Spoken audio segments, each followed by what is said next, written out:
What's happening, everyone? We are now live, lockdown live, coming to you on a Monday, Wednesday and Friday at 2 p.m. Frank, we've just been speaking a little bit about why we are doing this. We're doing it kind of like for ourselves, because we love, kind of interacting with people. But we're doing it for everyone that's out there that might be a little bit afraid of what's going on, and particularly people who are lonely, who aren't with the family, not isolating with the families, that have not got really a big circle of friends so they can interact with us. And we've been very successful. Probably as time goes on during the hour, you'll forget what's going on the outside because our subjects and our guests are so interesting. Right, so today we've decided to bring a special guest on with us. We're going to introduce him in a moment's time. I just want to make sure we get more people into this live chat first. Please, if you are tuning in, make sure you get this shared. Make sure you give us a thumb up on the video and tell us where you're tuning in from today, what you're getting up to at your Wednesday. We're bringing you live content on a Monday, Wednesday and Friday at 2 o'clock. Special guest coming in all the time. And today, our special guest is Phil Steele, the Mind PT. Thanks for coming along, Phil. Thanks for having me, guys. Just to give you a little bit of a lowdown on Phil before, he can tell you a little bit about himself. Phil is a clinical hypnotist, Reiki master. He's a psychologist. He's a coach. Frankie's coached you, hasn't he? Well, I didn't fly for 20 years. I think it was 18 years of total fear that I couldn't go anywhere, even in the UK, couldn't fly to the Isle of Man or London or anywhere because my fear of flying was so bad, it was terrible. And the story is, we got offered some work in Tenerife a couple of years ago, and when the guy got in touch with Will said, no, there's no way that he can get out there. And half of me wanted to get out there because I feel kind of as though I've got a responsibility to the public, and I thought all the expats out there, all the British people out in Tenerife that want to see Frankie Allen because the video had gone viral on you. If we got out there, we'd have 2 fantastic nights. We ended up doing 2 nights. So I really felt as though I wanted to go, and I couldn't see a way out. So wait there, just before you talk about contacting Phil and going down that road, let's run it back. Phil, obviously, you're doing big stuff at the moment, loads of stuff that you've got going on. How do you and Frank know each other? How does that come back, for you to even contact Phil in the first place? So, I've heard of Frankie, obviously, as a famous comic around Liverpool. Yeah. Knew you sort of as well, Will, from way back. Yeah. And, I've been qualified as a clinical hypnotherapist for 5 years. Okay. I always like pushing limits, and one limit I wanted to break was this concept of being a stage hypnotist, because it's a different ball game getting up on a stage in front of a crowd who want you to fail. It's easy to have someone in your room, in your office with you and hypnotize them, but I wanted the pressure, I wanted to enjoy it. Okay. So approached by a guy called Jamie Summers, who's a singer, to do a couple of shows with him, and one of them was in the Epstein Theatre, and it was my first proper hypnosis show, and it was on the stage, and it was brilliant because the big star of the night was Frankie, and we just sort of clicked straight away, didn't we, mate? Well, like brothers, he's a great guy, but he's very talented, and that day, I think it was an afternoon show, wasn't it? Walking with Giants show in the Epstein Theatre, it was all for charity. But he was fantastic, Phil, on the night or on the daytime. He stormed it. Phil, when you're talking about being a hypnotist, and you'd been one for 5 years, and then all of a sudden you decide to put together a stage show. How different is that? Was it supposed to be a humorous stage show, or? Yeah, I think the big thing is there's different ways to bring hypnosis about. And listen, hypnosis is just a feeling. Okay, it's just a feeling. People say they can't be hypnotized. Hypnosis is a feeling. Now, when you've got someone in your own office and you can control the environment, and it's because they've got anxiety or they're scared of flying or they want to stop smoking, it's quite personal. But I wanted the pressure of being live on stage where you've got to be direct. You know what I mean? You've got to be a bit of a showman. I call myself the $1 million hypnotist. I had this crazy... Did you actually? Body, yeah. And that was why, really. It was like, it was a performance. And the funny thing was, my wife had just given birth to our 3rd child, and I hadn't drank for a year. And I'd never done a show or anything. So obviously there's a green room of such. So we got there, and it was like, there's a green room and there's loads of ale. And I'm like, well, I'll have a bevy. because I hadn't drank for a year, I was like pissed off like 2 cans. So I remember sitting behind the stage. I could hear Jamie announcing me. There's a big audience, 300 odd people. The lights are on. Frankie's on the side of the stage going like that to me. And I suddenly thought, what are you doing? And then the curtains opened and bam, it was amazing. Loved it. So that's why I did it. You brought the house down, you were great. I'd do more, to be honest, but it'd have to be something. The thing with stage hypnosis, you need a big audience. You need a big pool of people to get up.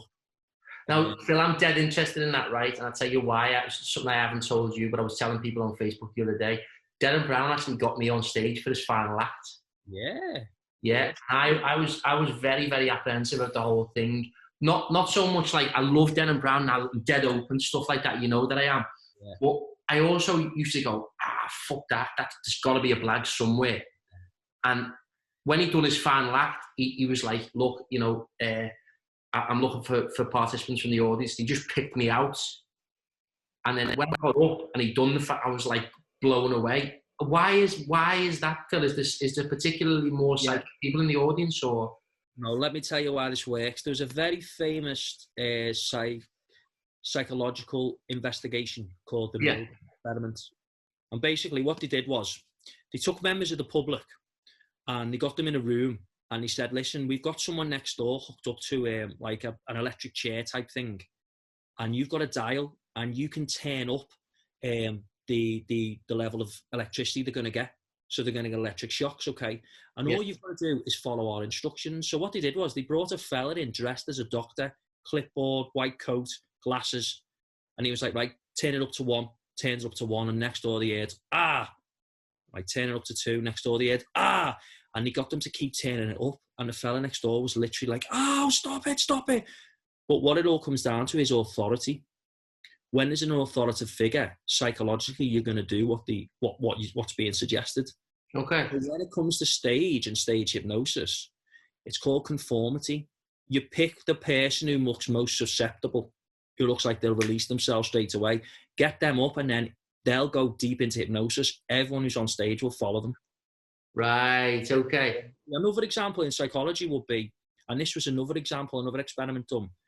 They found this busy road junction in America, and about 10 o'clock on a Tuesday morning, the light was on green, so the cars were going, and there's a group of people waiting to cross, and they got this fella dressed as a businessman with a briefcase and a mobile phone, and he walks up to the road, looks around and just walks across, and everyone who's waiting follows him.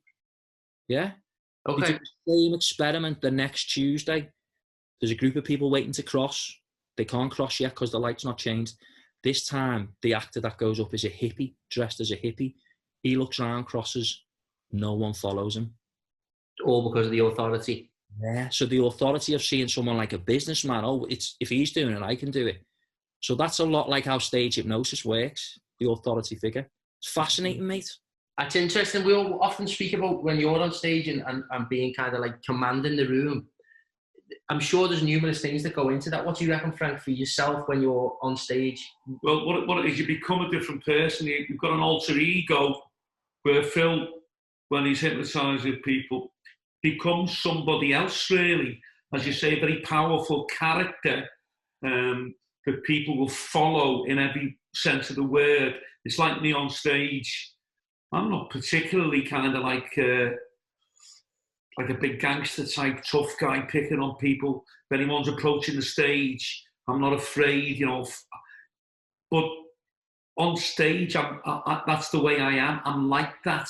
On stage, I am fearless. I've got no fear of anyone when I'm on stage. I feel as though that's my kind of like, what's the word? My personal space zone. Nobody can come into it, you know. And I've done it. People have kicked off on it. I've fought people rather than back down to them if they've been heckling me, because I feel, but off stage I'm totally different, very nervous in an awful lot of ways. You know, I can't get in the lift.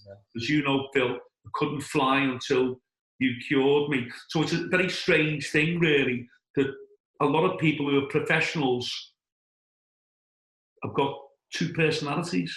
Yeah, and you know what? It's like branding, innit?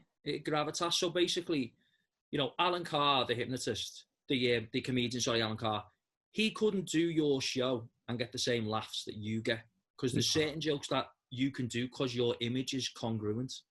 And it's the same with, like, you know, you couldn't go and do some of the joke gags he does because it's linked to his image. And when I did the stage show, that's why I created the character of the $1 Million Hypnotist. It was all about this ambitious, proactive guy. And so people, the thing with humans is this, always remember this, we only do things if it causes us pleasure or avoids pain. And we only buy into something if we think it's going to elevate our status. So, for example, Will, people come and watch your dad and they'll laugh at him because they'll be like, you know, there's a part of me who wishes I was a bit of a Frankie, who wishes I could dress like that and I could say stuff like this. And it's the same with the stage hypnosis. I'm standing up there being confident. People want to buy in on, elevate their status by being on there. So it's brilliant as a psychologist to do stuff like this as well, because you've got both angles. But it does work, though. Well, it certainly works for you. Definitely. I mean, because people don't realise. As you know, Will, and sorry, the signal's a bit. Go on, Phil. Sorry, go on. What's great about hypnosis and coaching is it's so diverse. So, you know, on one hand, I can be seeing someone like yourself for flying, and my next client might be an Olympic champion who's coming because they want to unleash more potential. And then the next person might be a young lad who's got anxiety. It's so diverse. Well, you know, as you've just said that, there's probably lots and lots of people in here right now who are very, very interested in different topics that we're going to speak about today. Just while we have got loads of people in this chat now, more than 100 people in the chat, big thanks to everyone for tuning in. Make sure you do tell us where you're tuning in from today. We're doing these lockdown lives on a Monday, Wednesday and Friday at 2 o'clock. Today, we've brought on a very good friend of ours, haven't we, Frank? Very good friend and a very brilliant man, great hypnotist. And to just tell people exactly my story just for a couple of minutes, just to tell you how good he is. I didn't fly for 20 years. I tried about 12 months before I saw Phil Steele to try to fly to the Isle of Man to work over there. I got a job through some agents in the Isle of Man. I got up at 5 in the morning and I started drinking brandy. So I was rotten drunk, could hardly walk, got in a taxi, down to Speke Airport, got myself on the plane. My fear was that bad of flying. Even though I was drunk, they shouldn't have really let me on. As the plane is taking off, it was going down the runway, ready to take off, and the girl, the air hostess, was doing all this and safety. I just jumped up and said, no, stop. They stopped the plane. I had to get off. I was terrified of flying. I could not fly. And after seeing Phil Steele, I think we had 6 sessions together. We went to Tenerife, 4.5 hours, and I was okay. Will, wasn't I? Well, let's just scale it back a little bit. I want to put it out to people first of all. Have you guys got any fears? Have you got a fear of spiders, a fear of flying, a fear of snakes, whatever it might be? Let us know. We get interested to know what fears that you've got, and potentially Phil might be able to give you some practical advice on how to deal with those. So, Phil, first of all, my dad comes to you. You haven't flown for how long? 18 years. And you decided to approach Phil to say, you know, can you alleviate my fear of flying? Phil, what was that first session like? Well, it was good. It was interesting because the first session, what I always do is get a person used to my voice in their brain.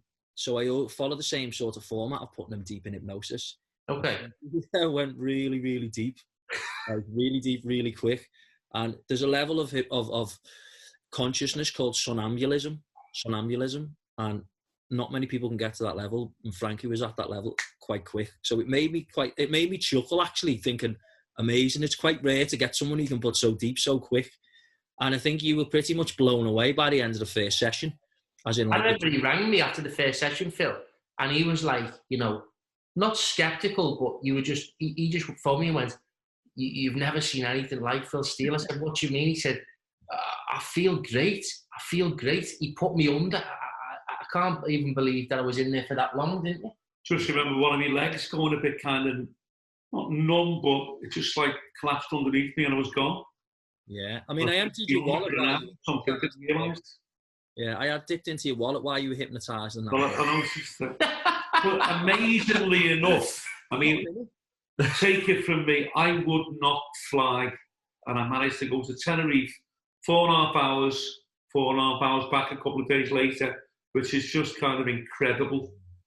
Yeah. So, you know, you're top of your game, mate. Well, Brilliant. you know, just to have a little look at that and delve into it a little bit further. Your fears lasted how long? 20 years? Yeah. So, Phil, what is the process of, you know, my dad literally couldn't fly. I mean, I was in the airport with him on the way to Tenerife, and you were texting me and you said, yeah, look, any panics, here's like this little audio clip that I've done and all the rest of it, if he needs any extra help. But he was just chilled, like as though he was just walking onto a normal flight. And I kept saying, how are you feeling? He was like, I'm all right. How did you get to that point? Well, the thing with most phobias and what it was like with yours is you had flown in the past and it had been fine. And then something happened and suddenly it went bad. So there was two elements for you. One, you had post-traumatic stress. Yeah. So easy to get rid of. And I'm talking at any time. I've like had soldiers in my office who've seen suicide attacks and they've been to like loads of different types of therapies and spent thousands of pounds. They came for one session and it's gone because of a certain technique. So you had post-traumatic stress about what had happened, but you had performance-related anxiety as well because you knew this flight was coming up. You were worried. So that's how you tackle it. And the thing with the brain is the brain just wants a quick change. The brain wants a quick response.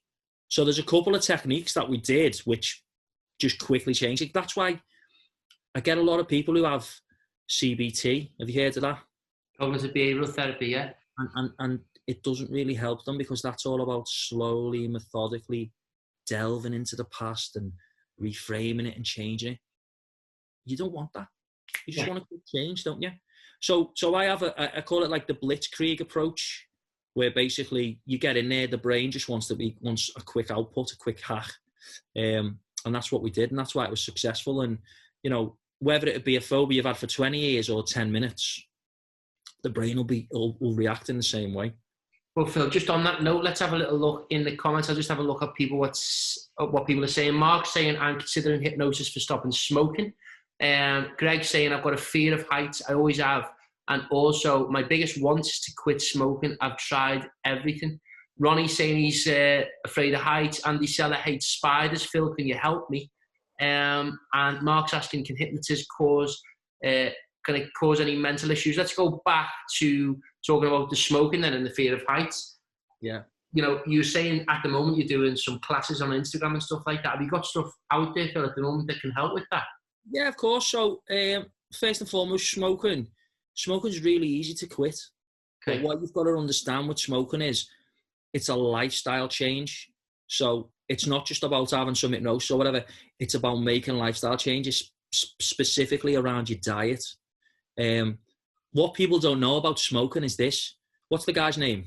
What are the guys' names you want to We've got Andy is asking. I'll just make sure I've got the exact right ones. Andy Seller hates spiders, but if we're going on the smoking thing, Greg Webb, who's in here quite regularly, and Mark Doherty, they're talking about quitting smoking. Okay, so Greg and Mark, what I'm going to say to you is this. You're not addicted to cigarettes. You're addicted to sugar. Because how cigarettes are made is they take tobacco leaves, they roll them in molasses, which is a type of sugar, and then they're produced. And if you think about a sugar rush, it's the same thing, isn't it? So when you quit smoking, one of the things you need to do, a lot of people put weight on because they reach for sugary stuff because their body wants the sugar. Yeah. So one of the things you do is you eat more protein.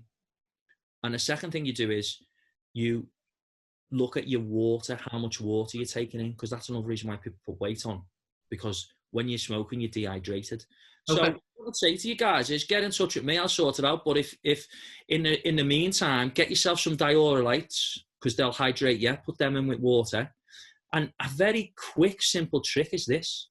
I invite you all at home to do this now, whether you smoke or not. Pretend you've got a cigarette in your hands and inhale.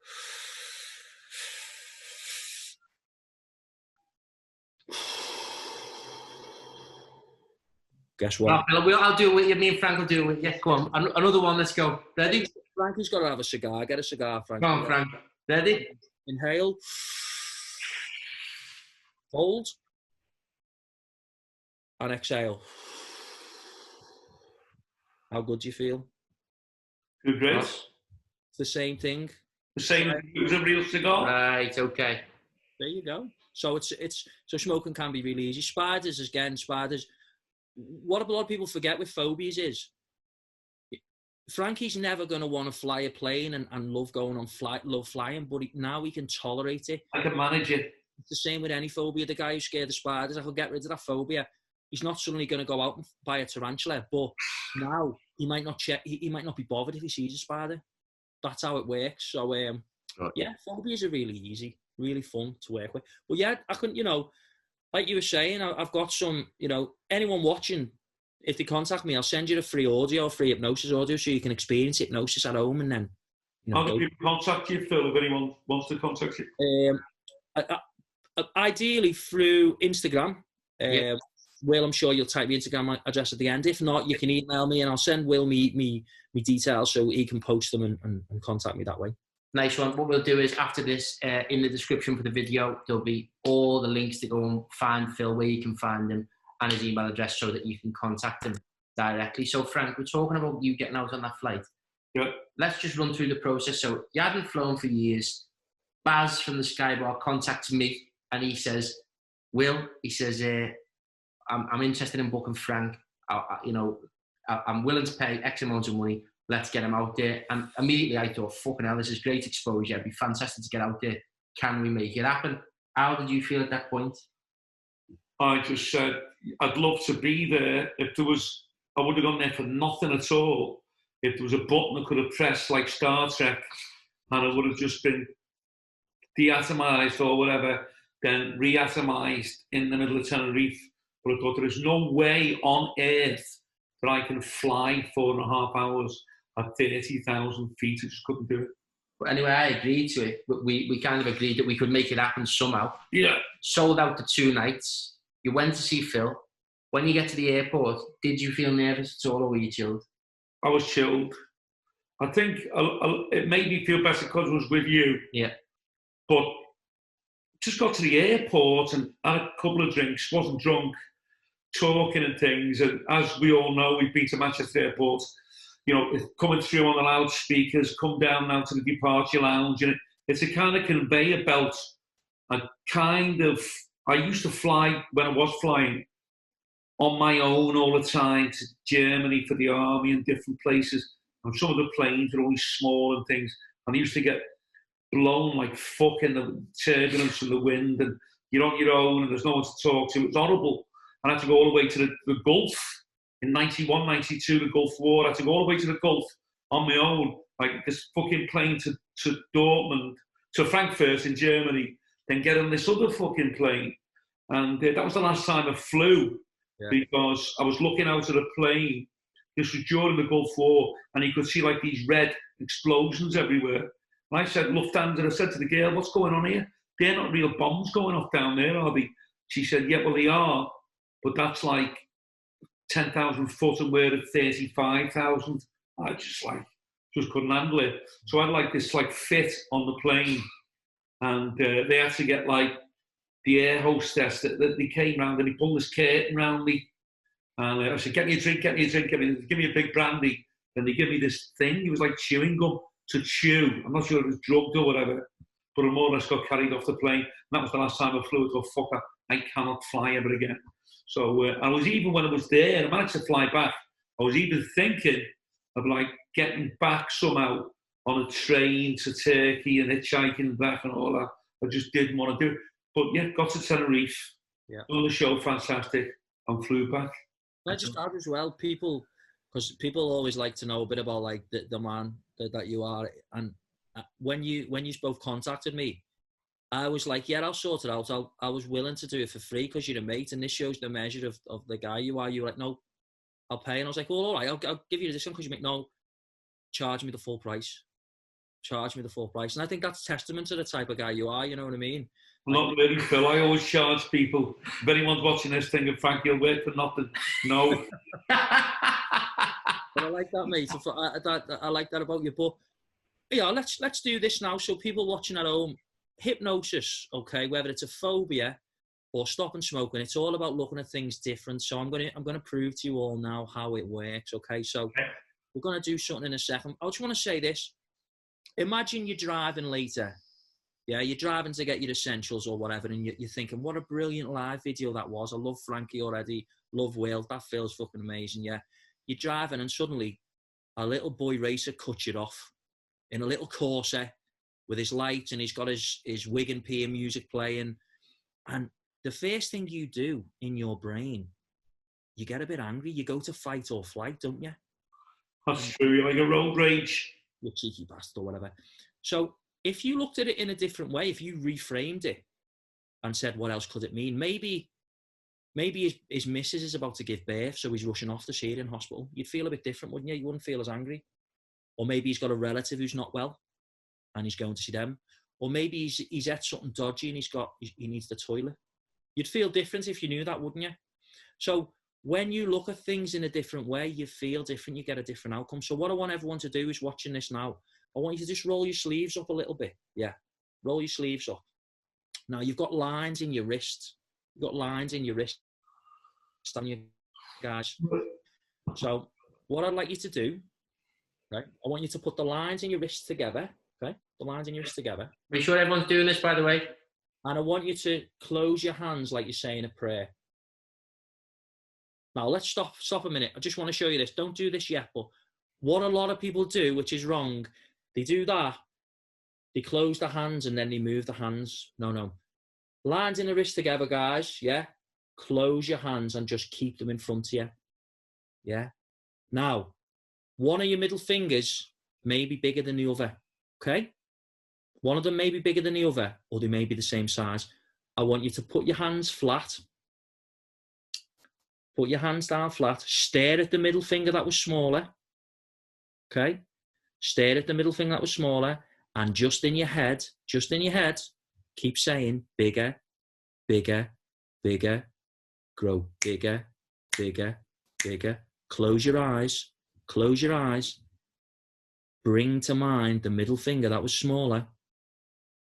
And just in your head, say bigger, bigger, bigger, bigger.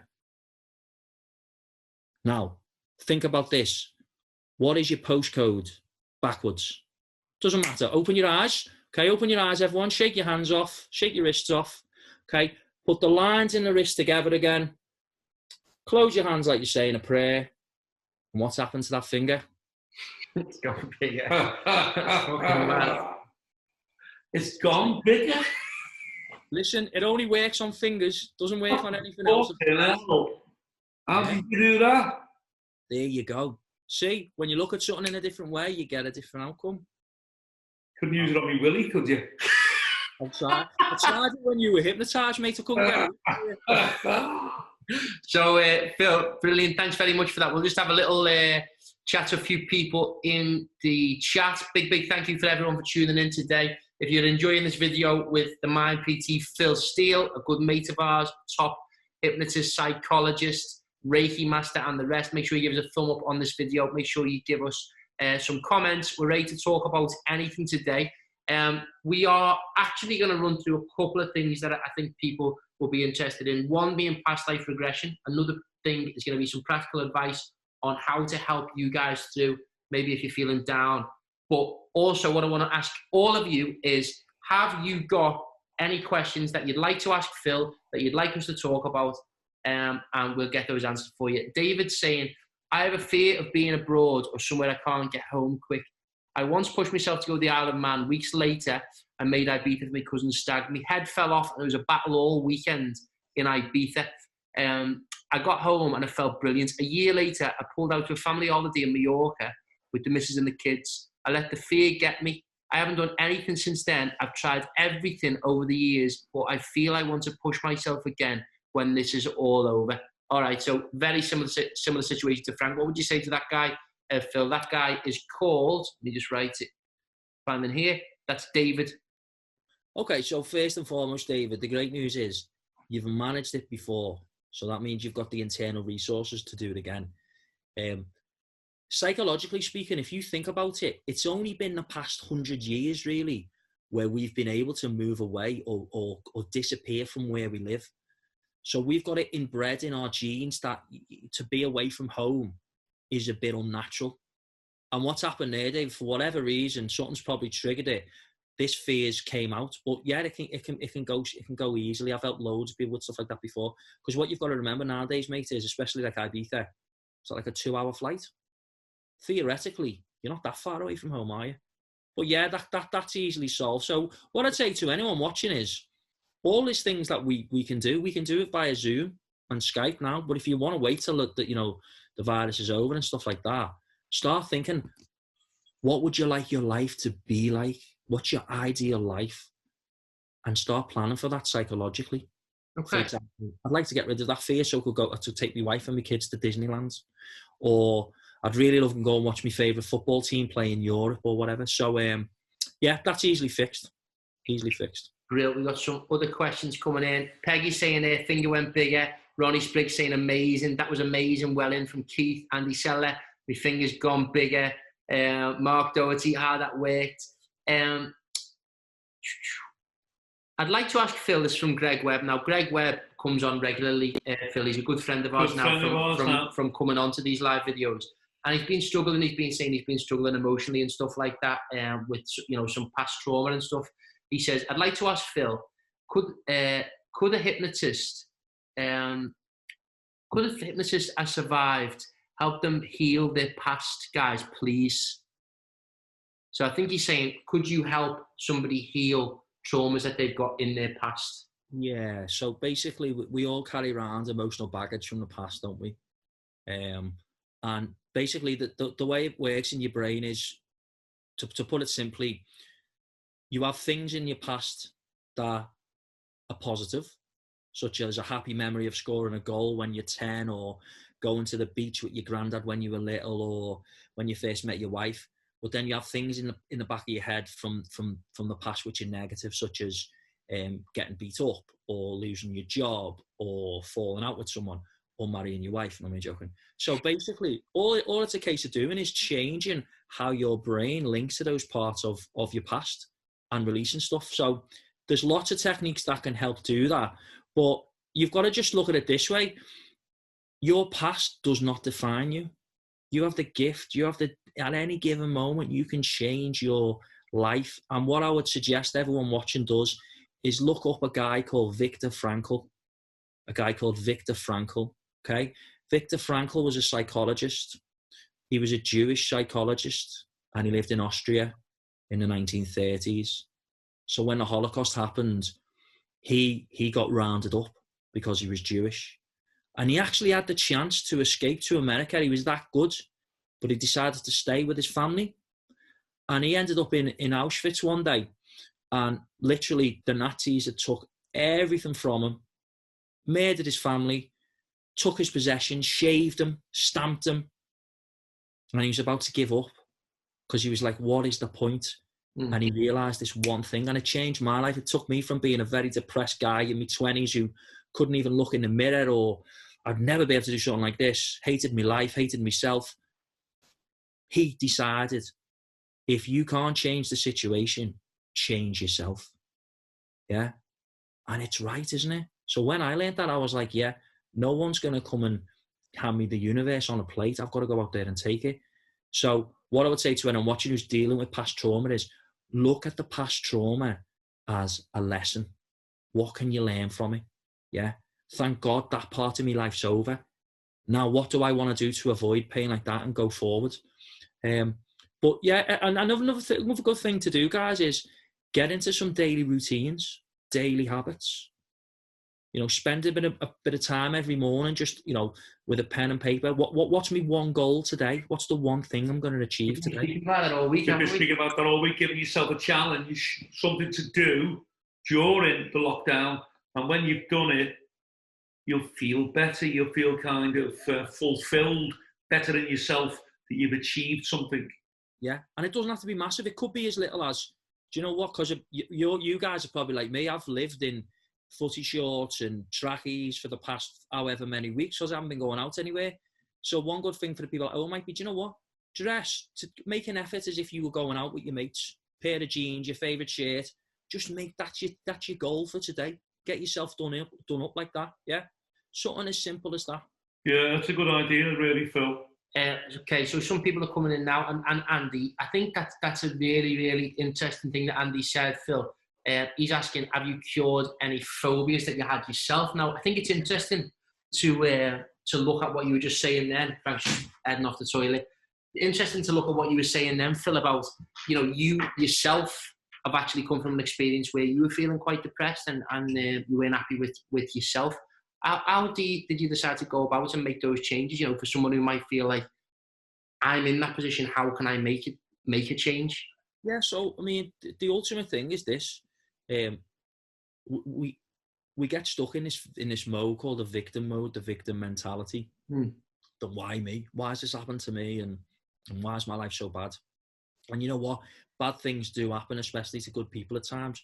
But if you allow that to become your identity, then you lose hope. So one little quick thing that I always remember is Will Smith said this: always teach your kids to read and to run, because there is no challenge in the world that someone hasn't written about and how to overcome it. Mankind, okay?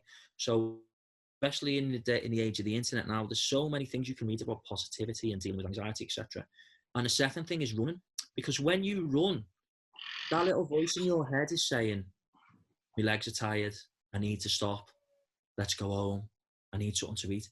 And if you can overcome that voice in your head, you can overcome anything. So that's what I started doing. I started reading, and I started researching people like Tony Robbins. For people watching, Google Tony Robbins, watch his live videos, Paul McKenna, and that sort of dragged me out of things. And phobia-wise, I used to be scared of heights, so I used these techniques on myself, got rid of that phobia. What else have I done? Stopped biting my nails through hypnosis. But to hypnotise yourself, Phil? Is that difficult to do? It's easy, yeah. It's such an easy process. Hypnosis is just a feeling. It's so easy. But I suppose, I think the other thing, guys, is this. I see a lot of people nowadays, especially during this pandemic, trying to motivate people and be coaches and shit like that. Yeah. Don't make it too hard for yourselves. You don't have to get up at 5 o'clock in the morning. You don't have to do this X, Y, and Z. Pick little, easy, tangible goals. Yeah. So even if your goal is this, by the end of this week, everyone watching, if you're anxious at the moment, by the end of this week, I want you to write a list of everything that would need to change in your life for you to feel more positive. Okay? That's your goal by the end of this week. And by the end of next week, I want you to have worked through that list and list how you can make them things happen. Okay? How easy is that? Because then what you're doing is you're engaging your mind in a proactive way. And if think about this, guys, I used to be the world's biggest worrier. But then I realized this. If you worry, it means you're a creator. You've got a creative mind. So imagine you spent all that time you spend on worrying, you spent it on solutions. Imagine what you could achieve. It's true, isn't it? Very true. Very true. There's people coming in now with lots and lots of different questions, asking about swimming and stuff like that. What I'll do, I will put all of Phil's details in here afterwards so you can contact him. Just Greg's coming in here saying, I don't have any good memories, Phil, from being young, 11. My past is full of guilt and pain. I gave up on alcohol and drugs, but I fight each day like it's my last. I was isolated before this. It all happened. So I so want to be, and I'm trying to be a better person, but I'm struggling, and I'm trying to give back and help others. Okay, mate. Well, you know what? How amazing that you've actually realised this, because most people wouldn't even dream of thinking that oh my God, I've got blame and shame and guilt and regret. So I think that's a massive, massive thing. You should be proud of yourself that you actually realise and that you want to have a better life, you want to live a better life. And what I'd say to you now, mate, is as soon as this finishes, Google Tony Robbins, Google Viktor Frankl, start reading and watching videos and stuff like that. Will send you one of my audios, use that, contact me, I'll give you some more advice. But I think that you've made the first step, which is amazing, because I don't know how old this guy is. It's so hard for us men to A, recognise our feelings, and B, talk about them. It's very rare, isn't it? Well, Phil, I think that's even more interesting that we're on Frankie Allen's page talking about this, because it's all, the UK's most feared comedian, very macho, but we get a lot of working class fellas in here who are in a comfortable environment, just like us today, you know. And more and more it's becoming, you know, Frank, how do you feel about people? It's so important in it now for people to be able to talk about what they're going through and what they're dealing with. You can't have feelings nowadays. You can't afford to have them pent up and not discuss them with other people, because this is where you get people taking their own lives. They've got no one to discuss things with. So what happens is the problem that they've got in their mind anyway gets bigger and bigger and bigger and bigger. So it's insurmountable. They can't get over it and they think, fuck this, I don't want to live anymore. And if you would have spoken to someone, conversed with someone, anyone at all, and got some advice, and, you know, that old proverb, the old saying, you know, things are never as bad as what they seem. That's very true. Yeah. You can talk your way down. You can talk someone down from a situation where they're suicidal or they're very terribly depressed, clinically depressed, to feeling a lot better just by encouraging them and being positive. And that's where Phil goes kind of like the extra mile with that, because he can do it subconsciously with people who don't want to be cured, if you know what I mean. So, yeah, there's always a way out. Yeah. Always is a way out. So, okay. Sorry, go on, Phil. I was going to say, it's okay not to be okay. And if you think about men in particular, I'm guilty of it at times with my 3 sons, and I quickly realise and change what I'm doing is, but when a young boy hurts himself, falls over and starts crying, what do? You'll know, Frankie, as a father, oh, come on, stop crying, you're all right. Come on, be brave, don't cry. So we're taught from a young age to bottle our emotions up. So I think any guy that can actually look in the mirror and be honest with himself and say, I need a bit of help or I'm struggling. And, you know, one thing we haven't spoke about yet is, just as I work with, you know, people with everyday issues, I've had Callum Smith in my office, world #1 WBA champion. I'm not breaking confidentiality because he's given me a testimonial. I've had the likes of him in my office who can see the benefit, not because he was down. He basically wanted to be even more. He wanted to be a lot even more. So there's people, you know, the world's leading super middleweight champion realizes that it's okay to look at your mind and talk about your feelings. And I think that's vitally important. Any guys watching there, you know what I mean? You're more of a man if you can approach these things, definitely. Oh, 100%. And just as you were saying, Phil, a lot of these guys that you probably coach, top boxers and stuff like that, you know, the people who are on Frankie's page, fans of Frankie, you know, probably idolize some of these people. And as you said, if they've got the kind of the mindset of, I need to work on my mind, it's such a powerful thing now, isn't it? Yeah, definitely.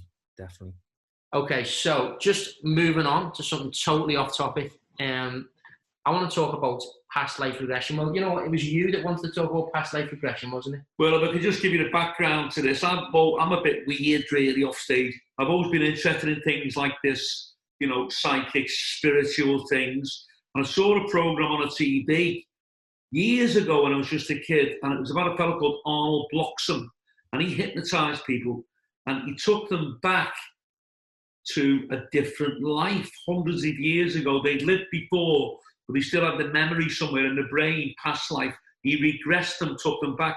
Now, they took one guy back. He was just an ordinary fellow. I think he was an electrician or something. They took him back to where he'd been a sailor on Nelson's flagship, the Victory, in like 1805. So like they took him back 200 years. And when he became this character, when he was regressed, he started talking like someone from the Middle Ages, from the 19th century. And they taped it all, everything he said. And he was in the middle of this battle, and he was talking about the cannons. But different terms that he used, different sayings, different words he used, they checked out, and they were only in use during 1800. So it's very strange, isn't it? It's been proven, really. I mean, I don't know, Phil, you're the expert, and I know that you do it, and you have done it. What is past life regression? So there's 3 ways to look at it. And first and foremost, it's really difficult to prove or disprove. So basically what happens, guys, is you get hypnotized, you get regressed back to experience memories that you may have had in a former life. Okay. Now, the three things that it could mean is, number one, maybe something's happened to you when you're younger, something traumatic, and your brain, to protect you, has changed the context. Okay. So that the memories don't hurt as much. So maybe, for example, when you were 6, you were walking out of the local sweet shop and all the local bullies battered you and beat you up. And your brain has made you forget that memory because it hurts. And you have a past life regression with me, and in your past life regression, you were a cowboy and you got chased by the local sheriff and got shot. Yeah. Okay. The second thing it could be is, maybe you watched a cowboy film when you were younger and you forgot about it and you're thinking the memories are your own. Or the third thing, which is what we're alluding to, is maybe you did have past lives. So most religions believe in reincarnation, and even the Catholic Church believe in reincarnation and life after death. It was even in the Bible until it got took out of the Council of Nicaea, which is basically where they got all the different books of the Bible and they sort of censored it.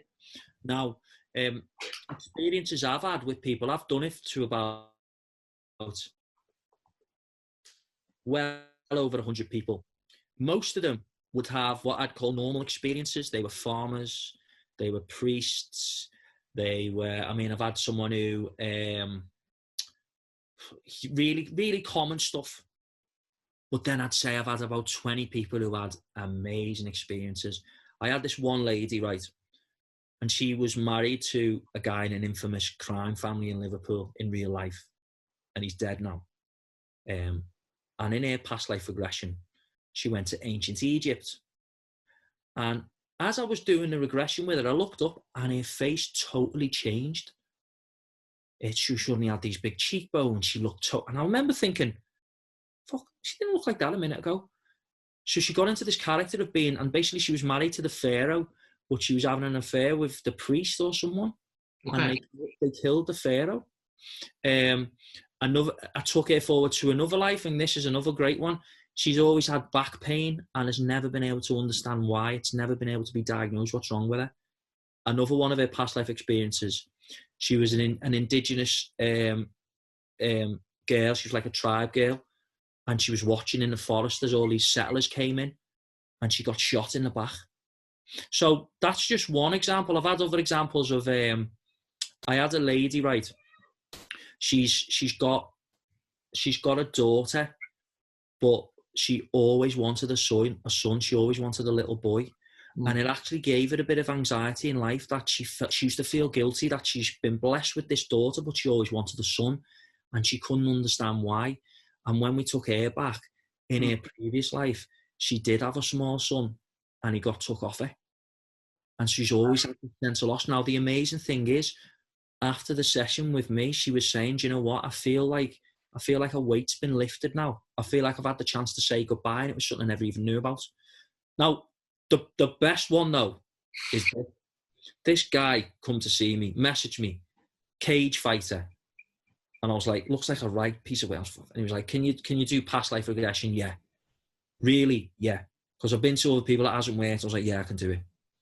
Came to the session, sat down, took him back. And this is what happens in hypnosis. Something traumatic could be happening. So say I did it for you now, and you went back in time, you had a past life regression, and you were about to be run over by a horse and cart.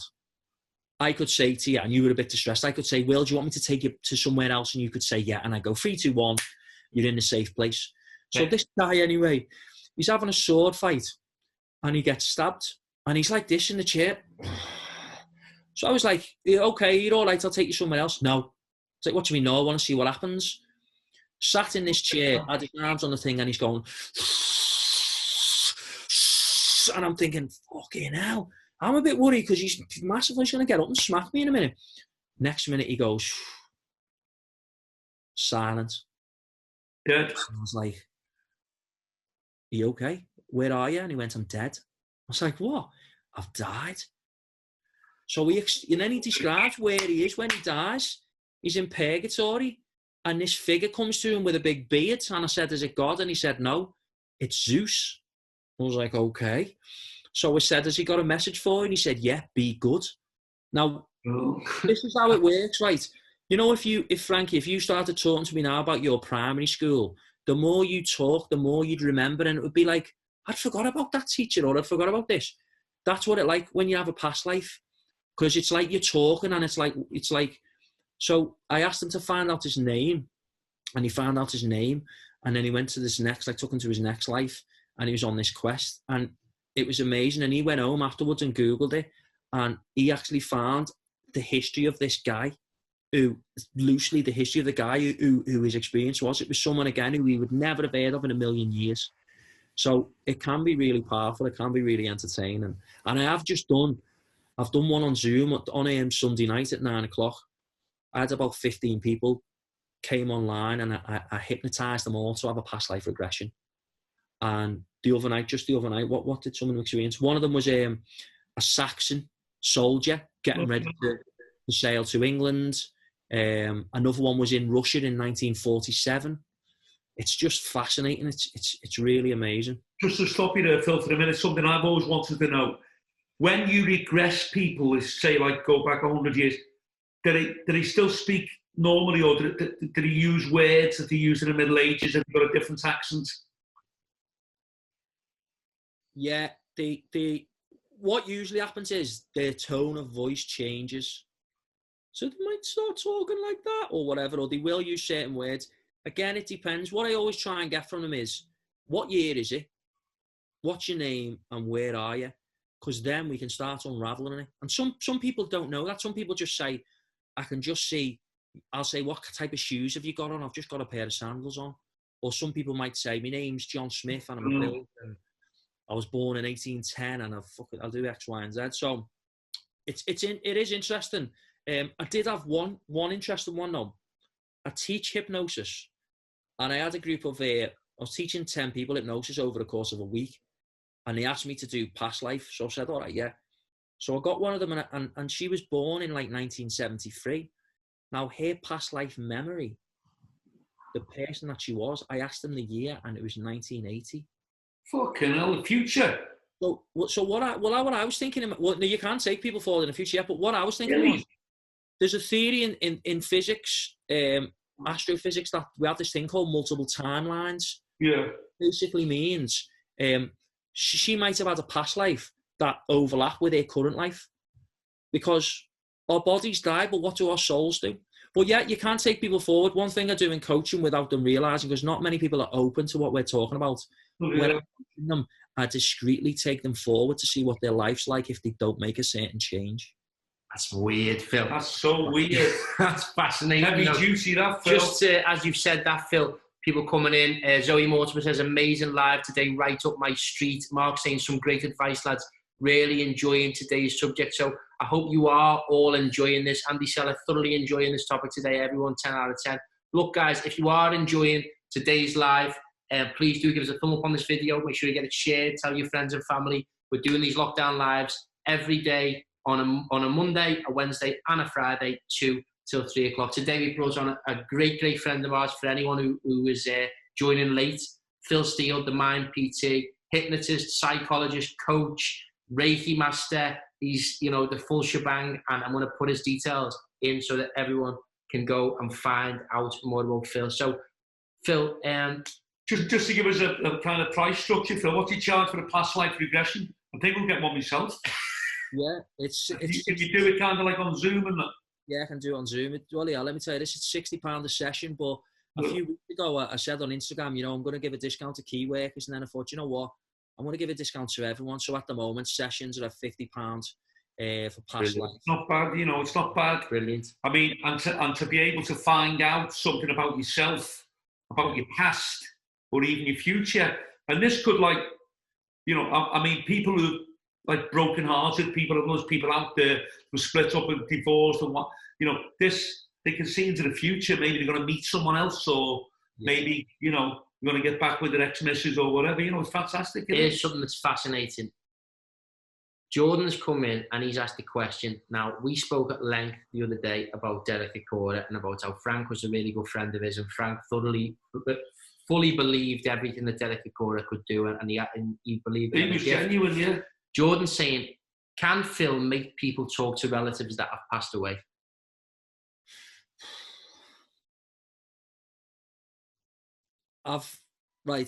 I just want to put me flag in the ground, or me master in the ground, whatever the saying is. Sure. I'm not. I've met many people who are psychic, and I think some people are psychic. I think some people aren't. So it's not something I've ever professed that I can do, or will profess that I can do. Mm-hmm. I have on occasion hypnotized people, and I've took them to a garden in the mind, and I've said in the garden there's a gate, and you can't go through the gate, but other people can come through that gate, and I leave it at that, and I don't suggest what's going to happen. And they've in their minds, they've seen people they've lost and spoke to them and hugged them and stuff like that. Okay. But I don't, ethically, it's not something that I would never advertise that I do that. Yeah. Only because it's not, I don't feel it's something that... It has happened. Yeah, but it has happened, yeah, it has. And kind of like, coincidentally, it's happened here. Let me tell you the first time I've done it. Right. Wow. My first client ever. I just qualified as a hypnotist. Got myself this lovely office, which you've both been to. Nervous as hell. This person got in touch with me, asked me what my qualifications were. So I said, I've got... at the time, I only had a degree in history, and I've got me hypnosis. Now, obviously, I've got a master's in psychology. So they were great, I'll book with you. And they were booking with me for confidence. So started the hypnosis. It's going well. I'm like dead nervous, but I think it's going all right. Halfway through, they started crying. Now, that's called an abreaction. You know, like if you put skin, like something on your skin and you have a bad reaction. Abrasion, yeah. Abreaction in the mind. Oh. So crying, and when you hypnotise, you can speak anyway, you can speak. So I said, what's up? And they went, I miss my mum. My mum died 6 months ago. Now, they hadn't told me that beforehand. So I took them to that garden. That was the first client I ever had. And I thought, okay. And I just said this to them, would you want to say goodbye to your mum? And they said, yeah. And I took them to that garden, and I did the same. I said, you're in the garden, and you built it up a bit, and there's a gate, you can't go through it. Someone comes through, and she spoke to her mum, and that was it for her. The confidence issue disappeared. It was unbelievable. So yeah, so it is doable. It can be done. But what I would say to you is this, guys, trust me, when it comes to hypnosis, yeah, if you go in looking for something, you'll never find it. And it's like anything in life. You've got to relax. You've got to relax. Imagine you're on holiday in the pool and you're playing like catch, and the ball lands away from you. If you swim too aggressively to it, you're going to push the ball further away. You've got to let it come to you. And that's a bit like law of attraction and The Secret and the power of the universe and stuff like that. You can't force something. You've got to let it come. If it's a dog, it runs away. You've got to kind of like be fatalistic and just let it happen. Exactly, yeah, exactly. Cool. So before we wrap up, obviously we've been on here for an hour, but a lot of people are really, really enjoying this, and Phil said he wouldn't mind staying on a little bit longer if it was going down really well, which it has been. So big thanks to everyone for tuning in. Make sure you do give us a thumb up on this, get it shared, go over, follow Phil's pages, which I will link in the comments and in the description for this video. But we're going to have a look at some questions now, see what people are saying when they're coming in. We've got Robbie, who says, great session, lads, really interesting. Okay, let's see what people are saying. We've got David Mears. Okay, a bit of a long one, Phil. I actually went to counselling with regards to past traumas and issues. I haven't been the same since counselling. I feel like my spark has gone flat. The counsellor said that I had all the signs of PTSD. To be honest, I actually felt more traumatised from the counselling. I've really enjoyed what you've had to say. Any advice? Yeah, look, what I'd say, mate, is this. Different therapies work for different people. The key thing is can you resonate? Have you got a level of rapport with the therapist? So it's kind of like saying, you know, like when you get a good taxi driver and you're really open and you have a laugh with them. So I would say if you can find someone who does inspire you, who you feel does resonate with you, your therapy is going to be more successful. And listen, if you've had one bad experience, don't be put off by going out and reaching out and finding someone else. There's loads of different types of therapy. There's loads of different types of coaches. And I always think as well, you go to someone who's lived a life a bit, who can emphasize with what you're doing. And a lot of people are surprised when they first meet me because they're surprised, like, I think I'm old, but they're surprised that I'm like fairly youngish and, I'm just like one of the lads really, but I've also got the academic background. So I would say for that guy watching, don't be put off. Don't worry if it's brought more stuff to the surface, because that's what your brain does when you're changing. It brings stuff to the surface. Everyone's like a snow globe. You shake the snow globe, but until it settles, you've still got a bit of stuff flying around. So yeah, that's what I'd say. Don't be put off. Maybe look for a different type of therapist. Brilliant. So any questions that you have got, guys, if you're coming in to the chat late or whatever, please do throw any questions that you've got our way. We've been speaking about past life regression today. We've been speaking about hypnotism, fears, all kinds, phobias. And Phil, you had some practical advice earlier. And in case anyone missed it, we were talking about how people were struggling during this time and how they might be able to get through things. So, Frank, I just wanted you to give people, just while we've got, us in this chat and a lot of people who might be worried about feeling the way they're feeling, genuinely, how have you felt during this process of coronavirus and when things kind of exploded? Yeah, well, I was speaking to Phil just before we came on the air really about this, and he's exactly the same as me. I did kind of freak out at first. I went into kind of like panic mode. I was running around a supermarket like a maniac, bumping into people, kind of getting more security on my house, big bolts on the bedroom door and things. I've done all that because I was thinking, well, maybe it's got to be like that movie, I Am Legend, where people are celebrating out for food. And I really went paranoid about it. But, I mean, it's settled down a little bit now, hasn't it? It's kind of like not as bad as what everyone thought. A lot of these big hospitals that they've built, they're not full of people, half of them are empty. Don't get me wrong, it's a terrible thing, probably the worst thing that's happened for 100 years. But it's amazing, we're all getting there, we're all kind of rolling with it. We're all, I've had the virus and recovered. So it can be hopeful for people. You've got to remember, not everybody dies when they get it. Not everyone's going to catch the virus. So if you take the government precautions, government advice, you take precautions, you'll be okay. Yeah, but I'm not about the government precautions. I'm talking about how you felt yourself. So obviously, you're saying earlier you did feel really anxious and you were feeling a bit like really stressed out by that. Did you think that was rational, or at the time were you? Well, look, having rational thoughts, it's like I knew it was wrong to be so frightened of flying that even a week before you go into panic mode and start vomiting because you've got to fly in a week's time. I knew that wasn't normal, but it still doesn't take the fear away. So Phil, what do you think about that? Do you think, for people who might be really struggling or, having what were you calling that before? Another ab reaction? So what happens is when you get something in your mind and you become a bit fixated on it, it's called hyper-vigilance. Okay. And I'll be totally honest. When I was growing up, when I was about 13, 14, my parents split up. And me and my mum and my brother moved in with my granddad. Mm-hmm. Now, I lived with my granddad for 10 years. And during that time, wow, he was still in the mindset of rationing things.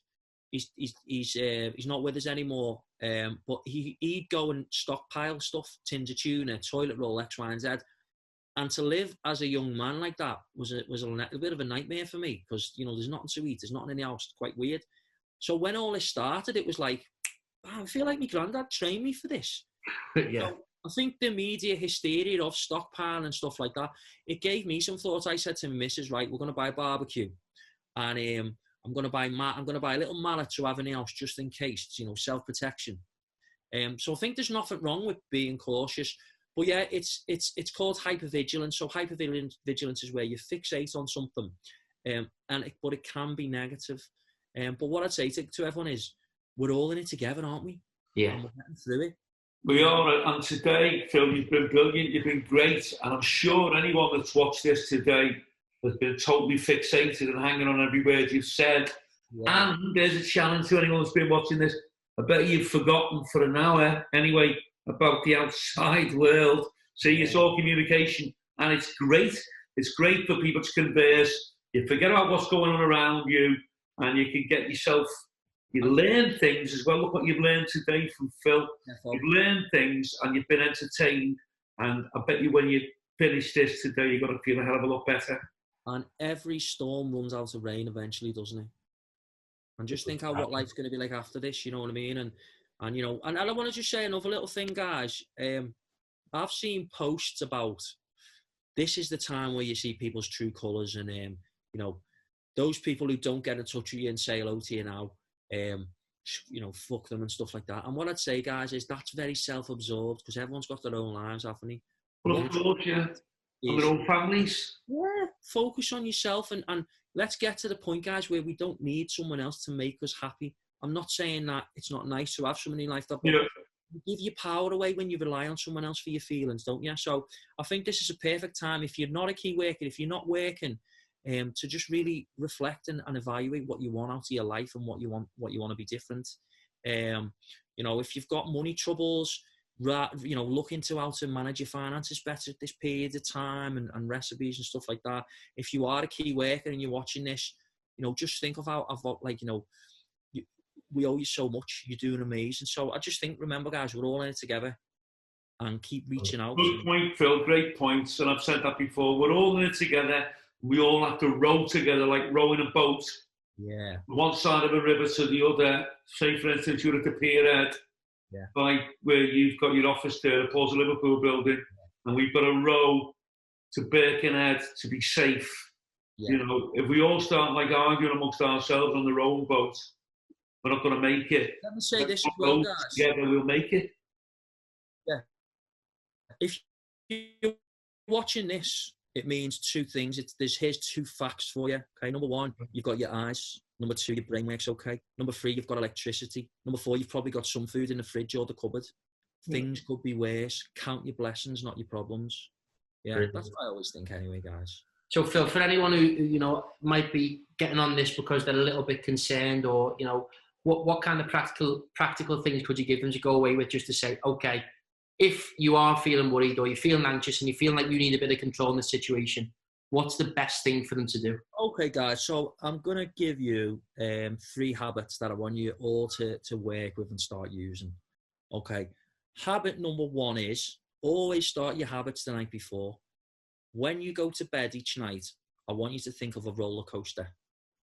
And I want you to do this. Okay, a roller coaster goes up and down. It has highs and lows, doesn't it?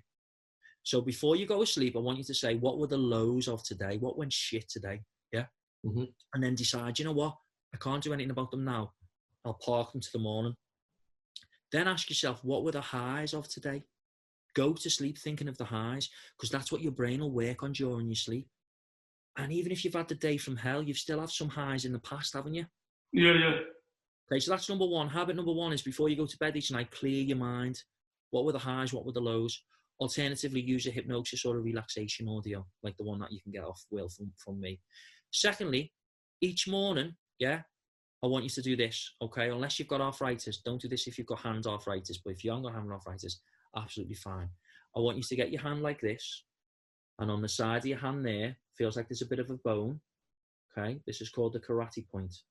When you tap this like this, it releases serotonin in your brain. Serotonin makes you feel calmer. So each morning, I want you to do this, and I want you to close your eyes and say, with each tap, I'm feeling calmer. With each tap, I'm feeling calmer. With each tap, I'm feeling calmer. Do that for 10 minutes, every day, 10 minutes. And then the other thing, guys, is this: set one goal each day. One goal each day. Start little. My first goal today is I'm gonna get dressed as if I'm going on a night out, just to sit in my living room. Yeah. My next goal I'm going to set tomorrow is I am going to go through all the clothes that no longer fit me and bin them. The goal the next day might be I'm going to write down a list of everything I miss about being able to leave my house, and I'm going to make a list in order of what I'm going to do as soon as the quarantine finishes. So what you've done there, guys, is 3 things. 1, you're going to improve your sleep. 2, you're going to improve how you're feeling. You're going to feel calmer. And 3, you're giving yourself something productive. They're the foundations, guys. And then you can build on them. Brilliant. Well, I think that's massively helpful practical advice. Fantastic Phil's just given us there. Free of charge, of course. So, but if you do want to jump onto any of Phil, you're doing online classes at the moment, Instagram, stuff like that, Zoom? Yeah.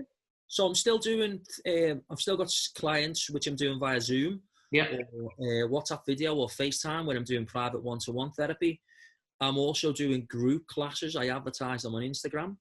They're £12. If you saw me face-to-face on you, it'd be 60 quid. They're £12. And when you log in, no one sees you. You just see me. No one can hear you or whatever. And I've done things on cravings. I've done things on motivation to exercise, anxiety, past life regression. they're all available to buy now and to download.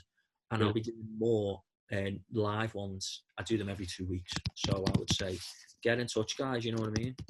Spot on. So Phil's details will all be put down by me. Just a couple of people coming in before we go. Shane saying another brilliant live, lads. Keep it up. Spot on. Brilliant today from Peggy Shimpton. Really enjoyed the show. Susan, very positive live. That's what we're trying to do. Thank you, Frankie and Will. And a huge thank you to your guest, Phil. David saying a big, big thank you, Phil. Andy says, thanks for this afternoon, guys. Love it. It's the most upbeat I've been all week. Well, that's great. Look what you've done, Phil. What we've done today just for one person. We can help one person. That's made our day. Okay, just a couple more of people. Danny's got some really long questions, so perhaps Phil will be able to, if you reach out to Phil after this, I'm sure he'll be able to answer it. Everyone's saying really, really good. Look, if you'd like to see Phil on here again, please let us know, because I'm sure you'd love him on. We'd love him back on. And, but I'm sure Phil would if there's enough demand to get back on again. And look, from myself and Frank, first of all, I just want to say big thanks to you, Phil. I think it's been brilliant today. And Phil, you were brilliant today. Thanks very much for coming on. I think a lot of people on here who may be a little bit, may not be able to open up about some of the things we've spoken about. Yeah. With the fact that it's us three, and as you said, it's nothing. We're not coming from anywhere differently to you. Yeah. We're all together. So that's great. Yeah. So you've got Phil's details if anybody wants to have a one-to-one with him. And what are you up to with the rest of your day, Phil? Oh well, the 3 kids. I was telling you guys before we started, I've got 3 young boys. And my youngest, he's 2. He's broke his collarbone. He's all right, thank God. Could have been worse, but he's in a sling. So the rest of my day is going to be me making sure he doesn't jump off the couch and he doesn't run into the table. So that's what I'll be doing. Nice one. Okay, couple more people coming in saying thank you, Phil. Well done, lads. Class. Get Phil on Friday. People asking, can you stop raiding the fridge? Look, I'm going to pop his details if you want to get in touch with him. What I would like to say to everyone who's tuned into this chat, big, massive thank you to everyone who's tuned in. Please do give us a thumb up, give us a heart, give us a share, tell your friends. Phil's details are going to be on there too. If you know someone who needs to watch this, who might be feeling a little bit worried right now about the current situation, feeling a little bit isolated and needs to talk, share this video and make sure that it gets to them so that, we can help as many people as possible. And what we spoke about, Frank, we've been speaking about all week, this, I think, has helped so many people because the positivity, the openness and the communication. Communication, positivity, entertainment, been fantastic. Probably one of the best ones we've had, so brilliant. And Phil, before we go, do you want to say anything to the people who viewed in today's live? I'd like to invite everyone to follow me on Instagram. It's at the mind_PT. Will type it up. Thanks for listening, guys. Remember, I'm just a midwife. Any changes come from you. I just help you deliver them. Success leaves clues. Trust the process. Every storm runs out of rain. Keep your head up, guys. Love that. Right. Big thanks for everyone for tuning in. Big thanks to Phil. Phil, I'll give you the shout in a little bit. And big thanks to everyone for tuning in. Thank you so much. Take care, everyone. See you later. Bye-bye. See you, Phil.